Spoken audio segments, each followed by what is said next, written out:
ఇట్రా ఆయండి ఇది పట్టుకో వీడియో తీసేటోళ్ళు ఏం తీసేటోళ్ళు ఇవన్నీ కష్టాలు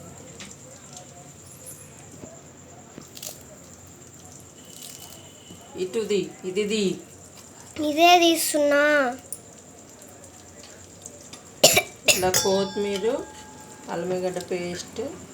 కారము ఉప్పు పులుపు ఉల్లిగడ్డ పేస్టు కొబ్బరి పొడి ఇవన్నీ వేసి ఇట్లా కలుపుకోవాలండి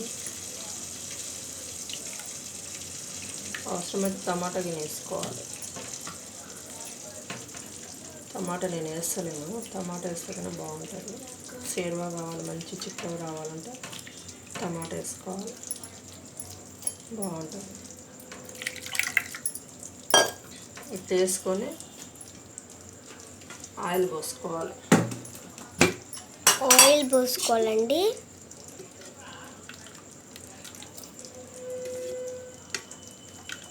అప్పుడు షేప్లో వస్తుంది ఏమంటే మీరు టెక్నాలజీ అనాలండి అప్పుడే మంచిగా వస్తుంది ఇట్లా మరగబెట్టుకున్నాక తర్వాత మీ కప్పలో జోక్స్ చెప్పనా టెక్నాలజీ